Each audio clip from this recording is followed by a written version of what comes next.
Come in. Welcome. I'm E.G. Marshall. Welcome to the world of terrifying imagination, to the fear you can hear. There is a green land called the Emerald Isle, where stardust dapples shining lakes that sparkle against blue mountains which fall away to winding bays. But there are darker sides to Ireland, currents that run deep, a wasting, bitter civil war in the north, and everywhere, lurking behind the shamrock and beneath the laughter, a dark world of legend, of banshees and warlocks, of voices on the wind against which the traveler should stop his ears, or the sound of the death bell. Well, if you won't read the tea leaves for Brian, she'll at least give a look at his palm. Oh, where's Denny? No, come on, cousin-in-law. I claim a visitor's privilege. What's the sense of a long trip to Erin to visit family if I don't get some special treatment? Which hand? Denny, Oh, she's only shy. You're right-handed, aren't you, Brian? Yes. The left hand is what God gave you. Here. How's it look? You were well rewarded. And the other hand? That's the one which shows what you make of the gifts God gave you. And? Holy Mary herself. Didn't I know it? It's a hand I can't read. 'Tis marked by the shadow of death.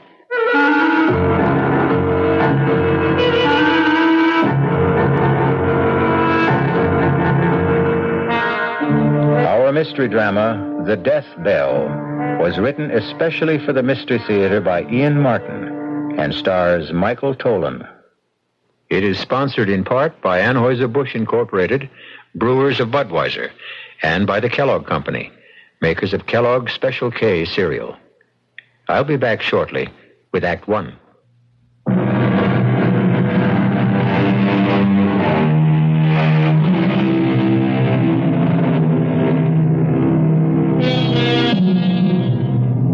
Since time immemorial, man has sought to trace the future in the lines of the palm. Can it be read there? Can a future be read from the stars, or from tarot cards, or in a crystal ball? The best answer always is, if you truly believe. As in spite of herself, it would appear that Sheila Doyle does.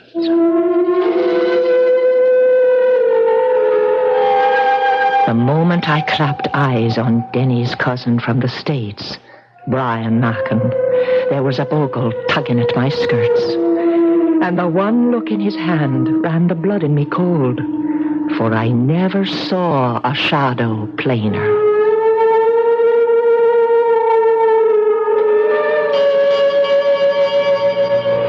Brian? Oh, yes, Denny. Well, what are you doing over by the window? I'm trying to see where that bell came from. What bell? It's been ringing ever since you went up with Sheila, don't you? Well, that's funny. What? It stopped. You didn't hear it? Nope. Well, maybe you're just used to it. Don't you have some kind of a bell around here? Well, the church? No, not a church bell. Something much smaller, like, on an animal, maybe. Well, there aren't any animals around. Oh, well, maybe I'm just hearing things after that scare Sheila threw into me. Oh, look, Brian, I'm sorry about that. Sheila's as level-headed as they come about everything except some of the old country superstitions. She wasn't kidding, you know. She really believes in a lot of this. Well, forget it, Denny. I'm not worried about me. I was only concerned about Sheila. She looked all shook up. Oh, she was embarrassed. I think she felt she'd made a fool of herself. I don't think she'll be able to face you again tonight, but by morning, she'll cook you a breakfast that'll stick to your ribs. You are going to stay, huh? Oh, I can take the car and run down to the local inn. No, sir, not on your life. My cousin comes all the way from the States. I don't let you get away till we do some catching up. Catching up? Yes. I want to hear all about your wife. My wife? Yes. Sheila and I are so sorry she didn't come along with you. She wasn't feeling herself at the last moment. Yes, I know, so you said. You see, this isn't so much a trip. It's more a sort of pilgrimage. A what? I want to find Carrig Clayner. I want to see it for myself. If it exists. What do you mean? Well, Brian, I always understood it was just a family legend. You mean to say you've been here in Ireland now for 3 years and you haven't tried to look it up? Man, it's near 250 miles from here, and I haven't a car. Anyways, it wasn't my side of the family. Well, it was mine. Or should have been. At the very least, from my mother's side. You know that. Well, I honestly don't. All I know is that my mother used to ramble on when she got older about how there was royalty in the blood somewhere far back and the ancestors lived in a castle in the north. Carrig Clayner. It was a castle. The Carrigs were said to be in the direct line of descent from Brian Boru himself. And it was a family custom to name the residence for the family name and for the wife who reigned over it. My great-great-grandmother, Clayner, was married to the last of the line, Lord Carrig. Your great-great-grandfather? That's one of the things I'd like to find out. See, I think he was. You think? Lord Carrig didn't. He killed Clayner and threw the man he said was her lover from the balcony over the sea to be smashed to death on the rocks below. And he sent my great-grandfather to be brought up by his wife's family, the Mackens. Your great-grandfather? You mean Carrig's son? He refused to recognize him. Claimed he was illegitimate. I see. Well, now, look. Looking for an old lost castle is as good a way as any of spending a vacation. You'll get a chance to see a good bit of Ireland on the way. Now, come on. Let's go get your bag out of the car, and I'll show you to your room.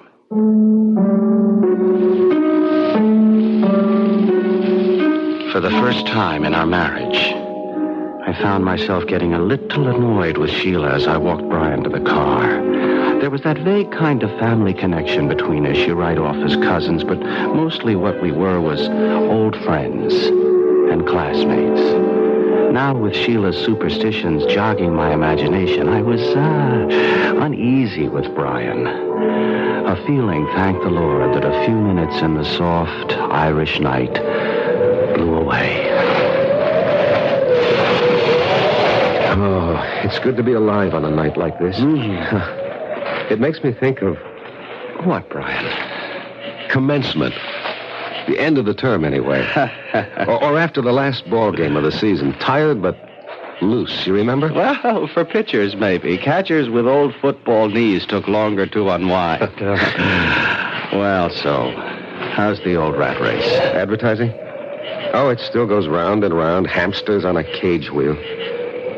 How's the writing? Slow, but sure. And I make an honest buck cutting peat to keep myself in shape. You're a happy man. Oh, what more could I ask for? Wait till you see your namesake tomorrow. Little Brian. How soon will he be 2? About the time his little sister comes to join him, 6 months or so. Oh, hey, you're having another? Yes. Well, that's solid, man. It's solid. Well, you know I always liked kids. Nothing like having your own, though.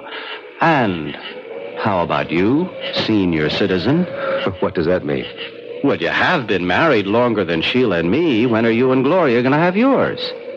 As a matter of fact, Gloria got pregnant 7 months ago.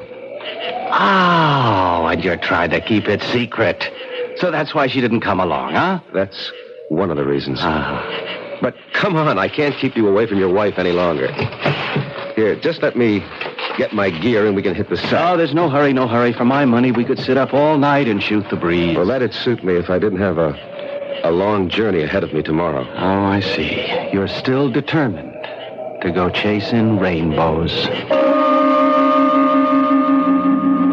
I heard the door close when they left the house and had gone to the window to watch Denny and Brian talk at the car. I couldn't hear the words, but at least Brian's arms slung around Denny's shoulder eased my mind enough to make me go to bed.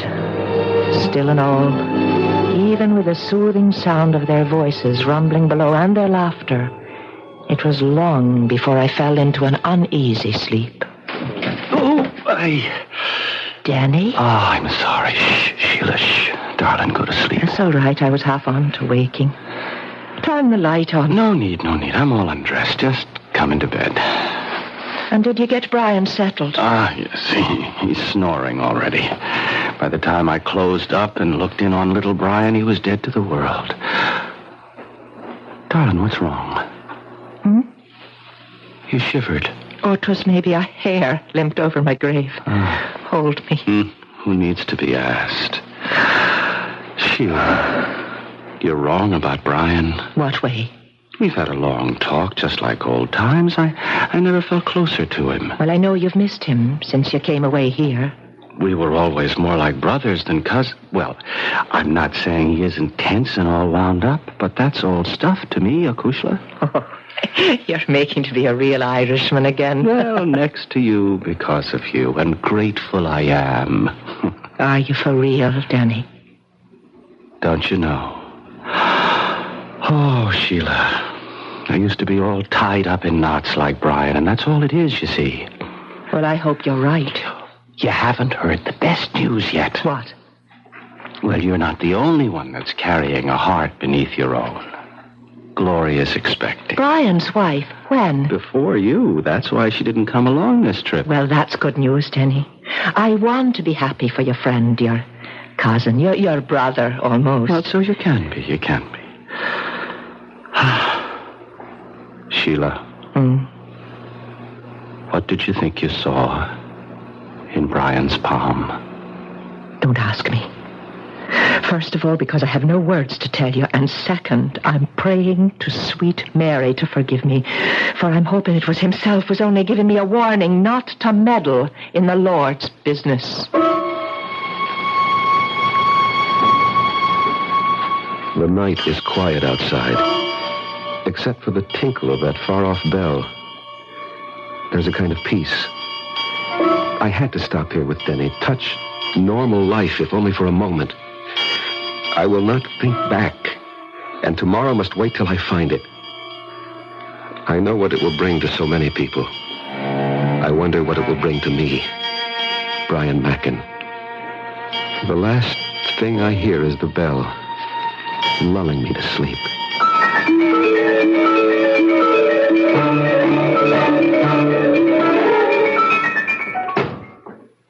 Well, that does it.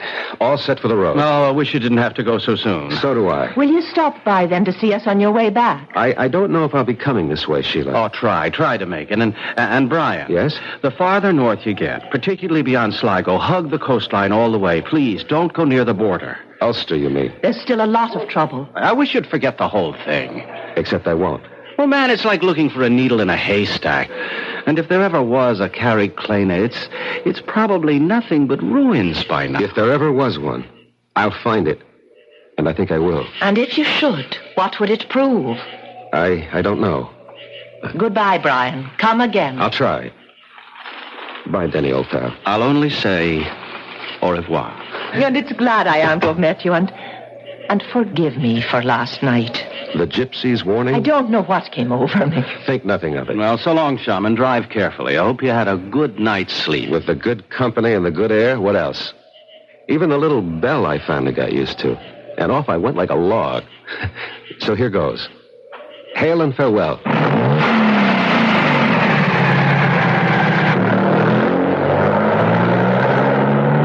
What was that about a bell, Denny? Search me, Mavourneen. When I came downstairs last night after I took you up to bed, Brian was by the window. He insisted he could hear a little bell ringing somewhere, but I couldn't hear it. What kind of a bell was that? Like it was on an animal, he said. Not like a cow, but more, say, like a goat. The Lord and all his saints be praised. Not goat. What is it, Sheila? We should call him back. He should get out of Ireland. Oh, what are you getting all riled up about now, honey? I told you he was holding the shadow of death in his palm. Now I know I made no mistake. There's no bell in this town he could have heard, like you said, except one. What? The one that's only heard by him it sounds for, and I know it for sure. 'Twas the death bell.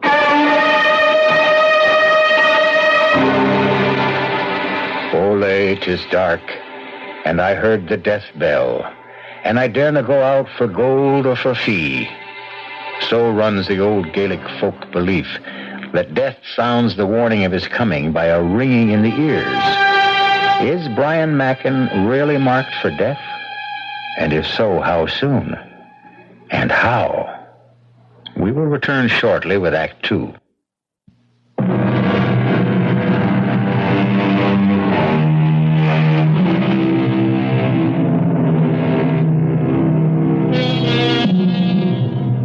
250 miles is a short day's drive as we reckon it in the good old US of A. But through the length of Ireland, stopping more and more in the last 50 miles to ask the still unanswered question, do you know of a castle in these parts called Carrig Clayner? It's a long, long trip that at last has brought Brian Mackin to a little bridge across a valley stream. Stopping there to eat the lunch Sheila put up for him before he left, he has scarcely finished it as twilight falls. Then, as he dozes for a moment, back against a tree... What? Pull him up! Pull him up! I can't control him! Hold on, don't get thrown. Oh, boy. Oh, easy. Hold up there. Hold there, hold up. All right. Easy, boy. Easy. All right. Are you all right, ma'am? Yes, and I'm much beholden to you, sir. Oh, it's my pleasure. What happened? Something frightened my horse. I lost control. May I have the reins, sir? All right, now, stay, boy, stay. Here you are. Oh, thank you, Mr. Brian Mackin. How do you do? I am the Lady Clayner Carrig. What? I said I'm Lady Carrig. Of Carrig Clayner? Well, naturally. Then it does exist. I should hope so. I was just on my way home. Where is it?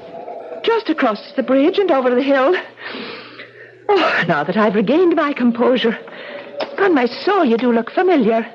I didn't catch your name. Brian Mackin. Oh, no. You must be mad to try to intercept me here. Run, Brian. Run for your life. Reach him. Get. Wait a minute, my lady. If you value your life, stay away from me. I am frozen at her sudden flight. Then suddenly I find myself running after her, laboring for breath over the last burst to the crest of the hill. Oh, damn, the light going. But where? She couldn't have just disappeared into thin air. But she had. In the lowering darkness, I can see the long sweep of the countryside down to the rocks and sea cliffs. And there's no sign of horse or rider, or of any destination they might be bound for, nor any road for a horse to follow, much less my modern car. For the moment, I realize I must return to my car and seek some lodging for the night.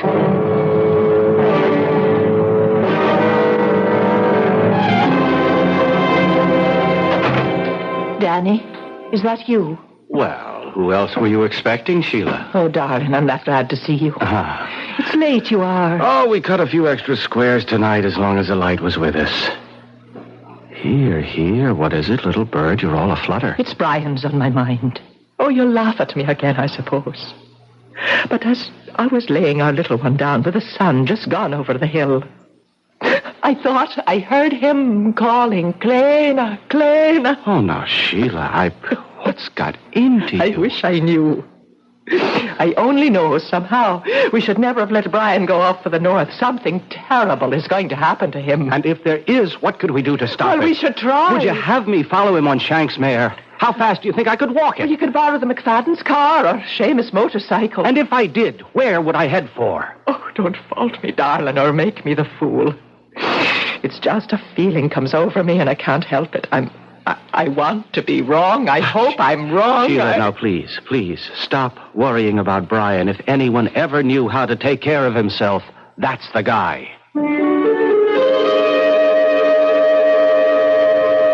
I said it with authority because I meant it, or I thought I meant it. Or I tried to mean it because I wanted to reassure Sheila. The truth is, I was shaken again. I'd been 3 years living in Ireland, long enough to fall under all of her spells, even the black ones. And I'd have given anything to know where Brian was at that moment. And what he was doing.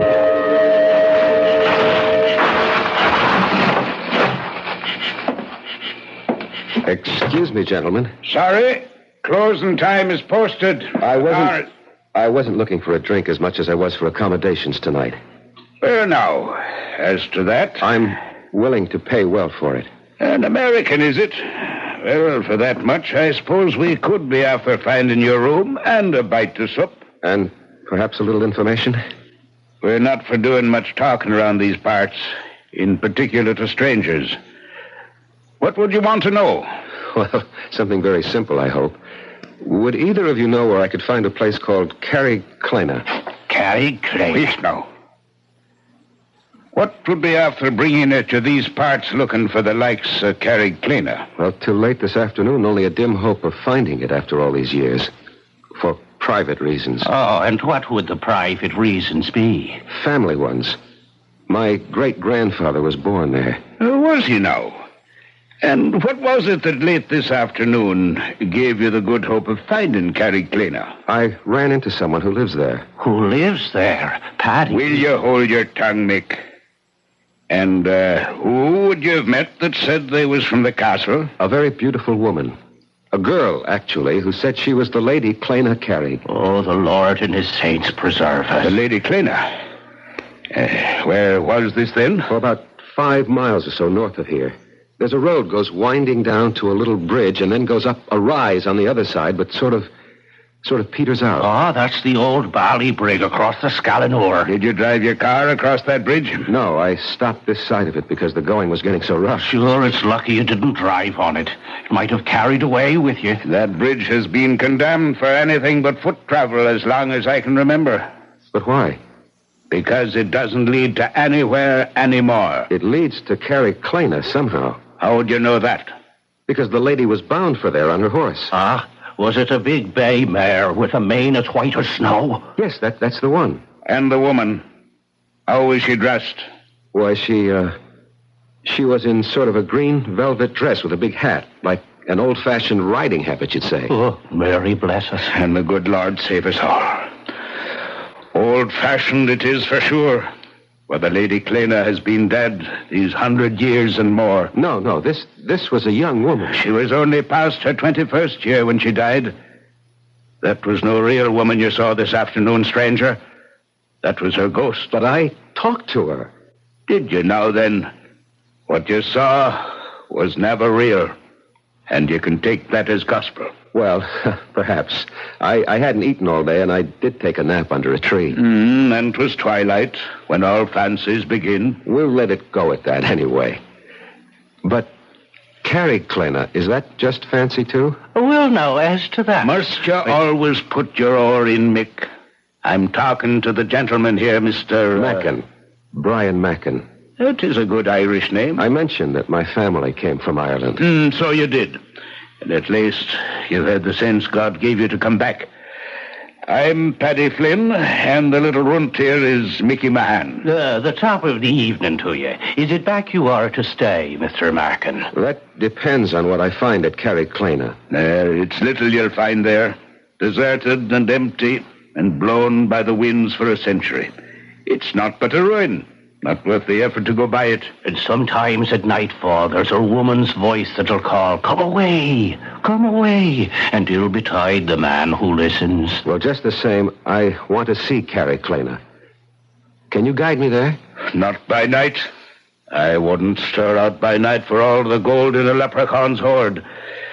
Maybe tomorrow. We'll see. It's time we were all to bed. Come, I'll show you your room, Mr. Mackin.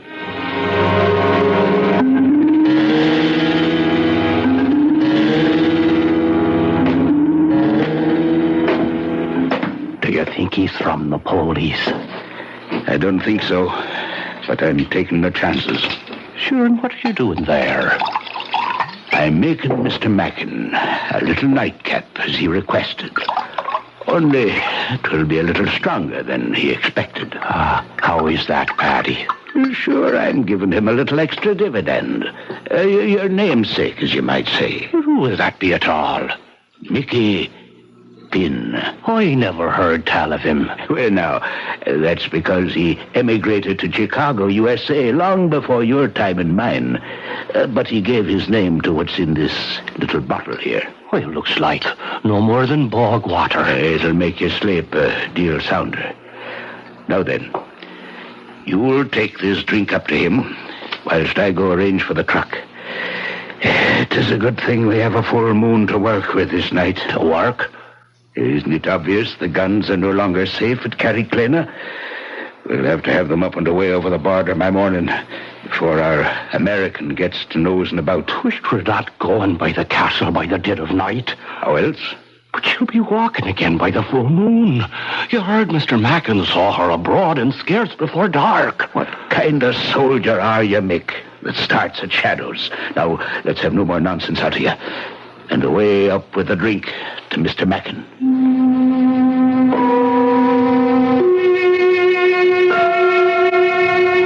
I look at my watch.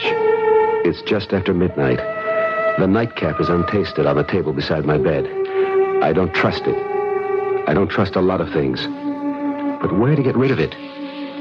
A vagrant memory drifts across my mind of jokes among old country people. A quick look under the bed, and there is the receptacle. It's a matter of a moment to empty the glass in it, and none too soon. I can hear stealthy footsteps approaching. Don't use the curse, Mick, unless there's trouble. If there is, I'll put him to sleep myself. Mr. Mackin? Mr. Mackin? I think he's away. Follow me. He's dead to the world. We'll check that out. He's drunk it. Will it keep him quiet long enough? 8 to 10 hours. And even when he wakes, he'll not want to leave his bed. Now come away, man. We've much to do.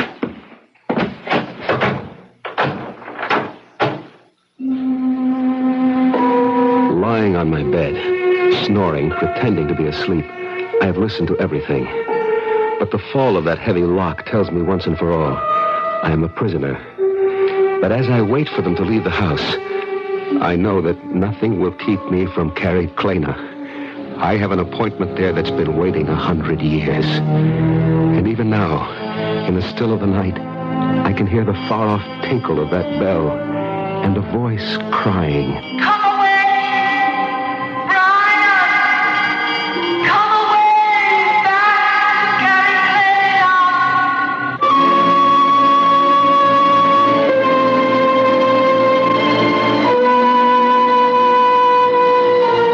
Two sounds tempt Brian Mackin to venture into a night made bright by moonlight, but shadowed by dangers, both physical and supernatural. What draws this man inexorably to an appointment with the past? Is the death that Sheila foresaw in his hand something that he seeks or fails to realize approaches? I will return shortly with Act 3.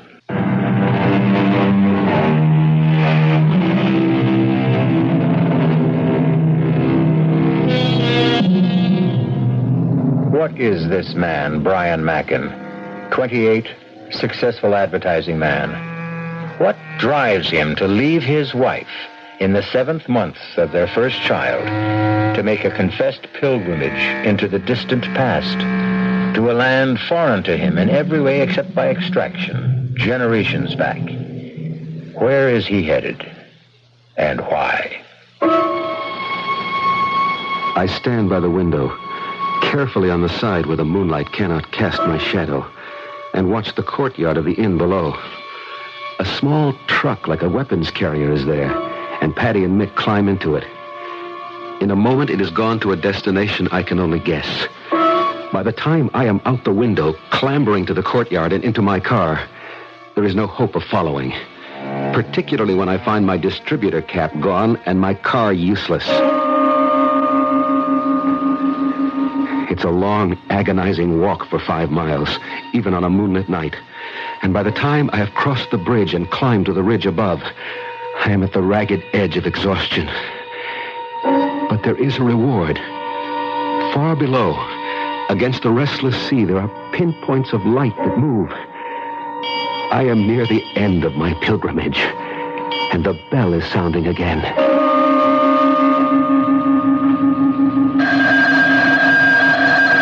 Danny. What is it, Sheila? The phone, it's ringing. Well, what time is it? It's 3:30 in the morning. Well, who could be calling us now? I don't know. I have been lying here awake, afraid that something was about to happen. Will you go down now and answer it, or shall I? All right. I'm on my way, but who? It's Brian, or something about him. And whatever it is, no bell that rings in the night brings anything but ill luck.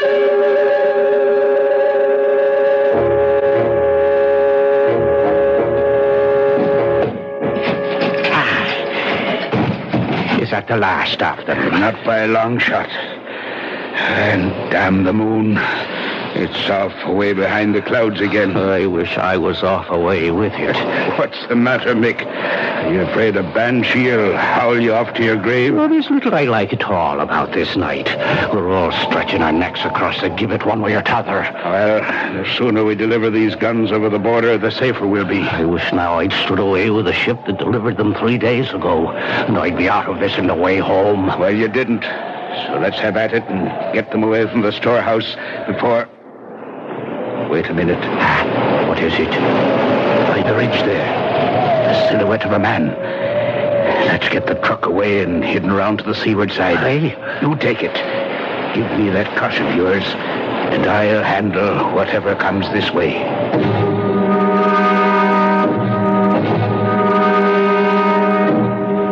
Yes, Sergeant, he was. Well, he left yesterday morning about 9. All I know is he was headed somewhere north of Sligo, Galway Bay area.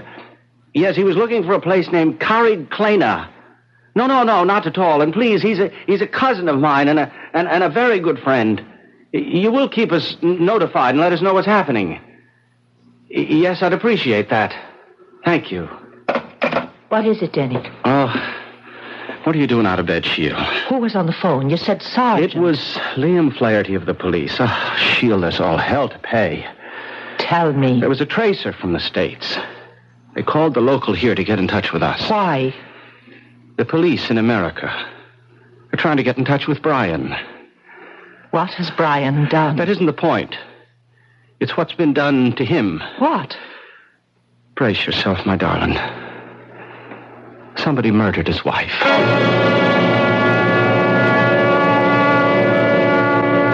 A moment ago, on my way down the hill, I could see Carrig Clayner full in the moon. What do they mean it's a ruin? It was just as I pictured it. Turrets, mullioned windows with diamond-shaped glass panes, great oak doors, and ivied granite. Now with the moon hidden, its silhouette looms over me, reaching out to me as I come home at... Oh, cool. You didn't have to hit him so hard. I wasn't taking any chances with Mr. Mackin this time. Ah, is that who it is? Say for yourself. How'd he get over the drink and away in here? No time to worry about that now. You think he is police or maybe the British? Whatever he is, we'll decide that later. Let's get the guns off and away first. I'm standing in front of the great door of Carrig Clayner, and I know that everything's going to come clear at long last. I reach out and pull the bell. Even the bell is familiar, although I cannot quite place where I've heard it before. And now, the door is opening. Good evening, Brian. We've been waiting for you. Good evening, Your Lordship. I'm sorry I'm late. No matter. We've but just finished dinner, and her ladyship is with, the child. Will you join me in a glass of mulled wine? At your pleasure. I've not seen you for some time, and... the devil. I forgot. I must catch my sea captain before he leaves, to send some packets. Will you forgive me? I should not be over 2 hours or so. May I hope you will attend milady in my absence? I should be happy to, except... Would you not rather I transmit the packages for you on my way home? No. I must have certain words with the shipmaster that I alone can bring. Besides, I would not deprive Clayner of some outside companionship. We're so isolated here, it would be cruel to deny her a new face to brighten her solitude. The hour is late. Perhaps it would be better... No, I won't hear of it.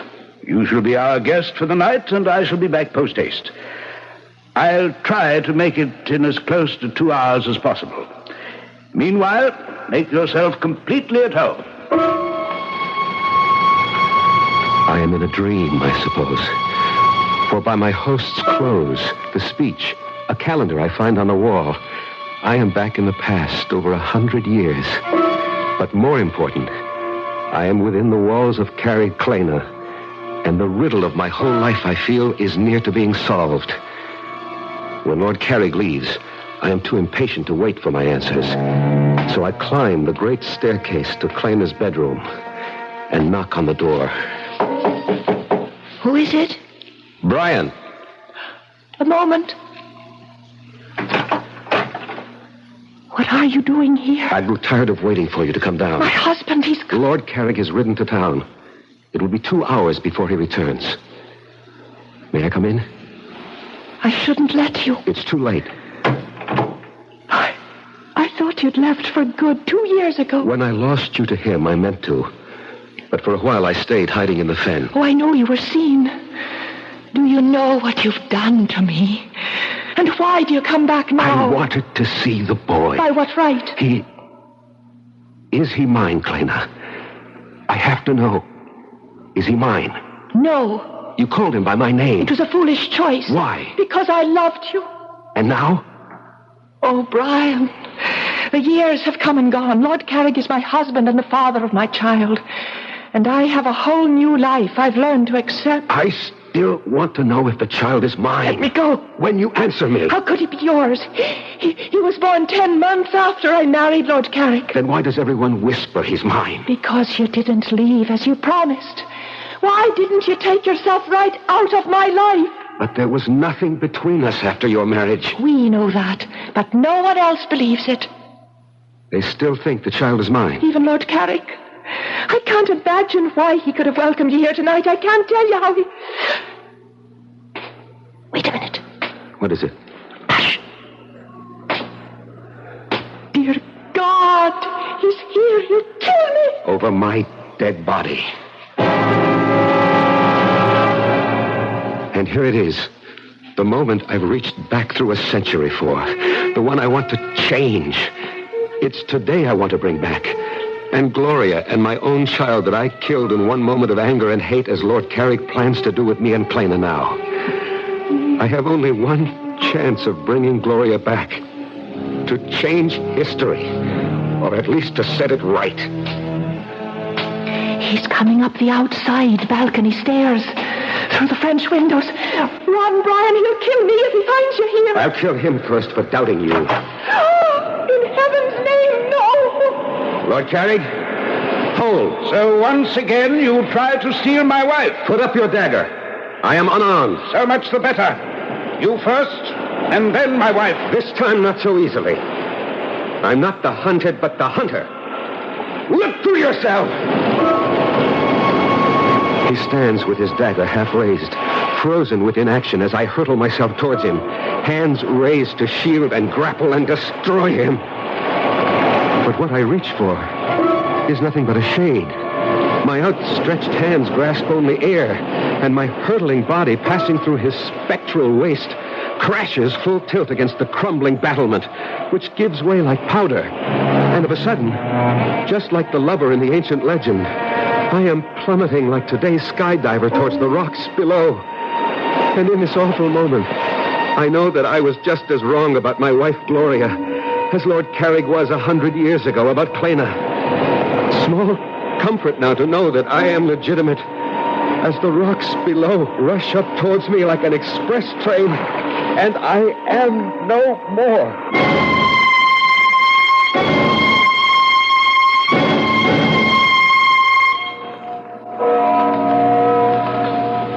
Are you ready, Sheila? In a moment. What is it, darling? That bell. I don't know if I ever want to hear a bell in my life again. That's only the church bell. We didn't ever hear the other one. What happened to him, Denny? Oh, I'd have to be God to answer that. He snapped. The way a lot of us do when life spins us around too fast and curdles our brains. Why do you think I ran away from it all and came here to find peace? Brian, really killed Gloria? He'd had a nervous breakdown 2 months ago. He escaped from the sanitarium. His obsession about paternity had put him there, and Gloria was asking for a divorce. He lost his head. She lost her life. But how did he think he could escape by coming here? I don't think he was looking for escape, but... Oh, I know it's such a writer's word, but... expiation. Are you saying, then, he was after taking his own life? We'll never know, Sheila. The police say there's some evidence that the IRA were using Carrig Clayner as a depot for smuggled arms from the sea. Maybe he stumbled on them. The local folk would tell you that anyone in that haunted castle after dark, especially when the moon was full, was risking God knows what. And someone I know very dearly sensed he was marked by fate for death. Oh, don't. I wouldn't wish that on anyone. Perhaps for Brian Macken 'twas the only way. Let's us go give him a decent burial and wish him peace at last.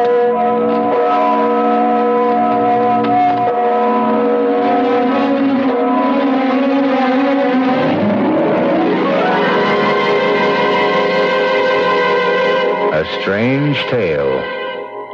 A tortured man who borrowed a century-old sorrow and carried it on his back like the old man of the sea. Small wonder he broke eventually under the senseless strain and ran amok. A man to be censured, but also to be pitied. A man for whom the death bell sounded. Let his epitaph be John Donne's, lest you stop to criticize too harshly. Ask not for whom the bell tolls. It tolls for thee. I'll be back shortly.